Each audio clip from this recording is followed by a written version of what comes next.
Cinema ఇండస్ట్రీని గత కొన్నేళ్లుగా ముప్పుతుప్పలు పెడుతున్న ఐబొమ్మ వెబ్సైట్ వ్యవస్థాపకుడు ఇమ్మడి రవి ఎట్టకేలకు పోలీసులకు చిక్కాడు. అయితే అసలు రవి సినిమా రిలీజ్ అయిన వెంటనే కొన్నిసార్లు రిలీజ్కు ముందే అంత క్వాలిటీ ప్రింట్స్ను ఎలా సంపాదించేవాడు అనేది అందరినీ వేధిస్తున్న ప్రశ్న. దీనిపై సైబర్ క్రైమ్ నిపుణులు, టెక్ విశ్లేషకులు సంచలన విషయాలు బయటపెడుతున్నారు. సాధారణంగా సినిమా నిర్మాణం పూర్తయ్యాక ఆ డిజిటల్ ఫైల్స్ను ప్రొడక్షన్ హౌస్ సర్వర్లలో లేదా డిజిటల్ ల్యాబ్స్లో స్టోర్ చేస్తారు. అయితే ఇక్కడే అసలు సమస్య ఉంది. రవి అండ్ టీమ్ ఈ సర్వర్ల సెక్యూరిటీలో ఉన్న చిన్న చిన్న లోపాలను, లూప్ హోల్స్ని గుర్తించి వాటి ద్వారా సిస్టమ్ని హ్యాక్ చేసినట్లు తెలుస్తోంది. ముఖ్యంగా సినిమా ఫైల్స్ను ఎన్క్రిప్ట్ చేసి దాచినప్పటికీ ఆ సిస్టమ్కు సంబంధించిన ఎంప్లాయ్ ఐడీలు, పాస్వర్డ్లు సంబంధించి లాగిన్ అయ్యే వాళ్ళని టెక్ నిపుణులు చెబుతున్నారు.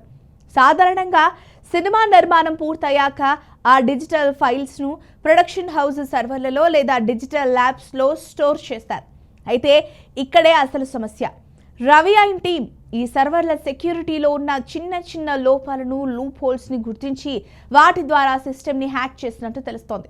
ముఖ్యంగా సినిమా ఫైల్స్ను ఎన్క్రిప్ట్ చేసి దాచినప్పటికీ ఆ సిస్టమ్కు సంబంధించిన ఎంప్లాయీ ఐడీలు, పాస్వర్డ్లకు సంబంధించి అంటే వాటితో లాగిన్ అయ్యే వాళ్ళని టెక్ నిపుణులు చెబుతున్నారు. రవి కేవలం హ్యాకింగ్ మీద మాత్రమే ఆధారపడలేదు. అతను ఒక పెద్ద నెట్వర్క్నే మెయింటైన్ చేశారు. సినిమా థియేటర్లలో సీటింగ్ అరేంజ్మెంట్ని బట్టి కరెక్ట్ యాంగిల్లో రికార్డ్ చేయడానికి కూడా మనుషులను పెట్టుకున్నాడు.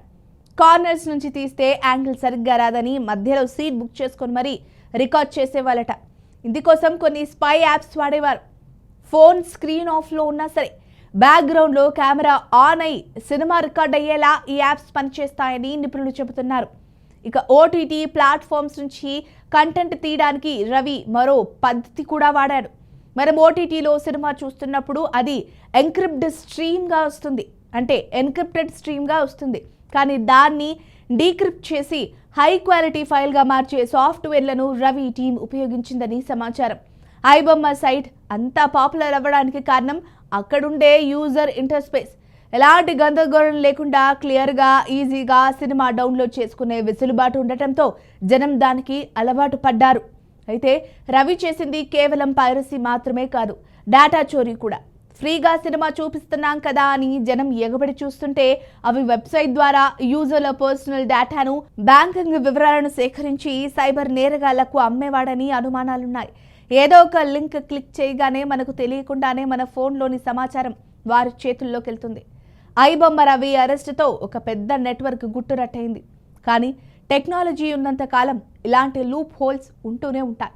వాటిని అరికట్టాలంటే సినిమా ఇండస్ట్రీ తమ డిజిటల్ సెక్యూరిటీని మరింత పటిష్టం చేసుకోవాలని టెక్ నిపుణులు చెబుతున్నారు. మరి ఈ వీడియో కనుక మీకు నచ్చినట్లయితే లైక్ చేయండి, షేర్ చేయండి, సబ్స్క్రైబ్ చేసుకోండి. మరిన్ని వీడియోల కోసం మా ఛానల్ని ఫాలో అవ్వండి.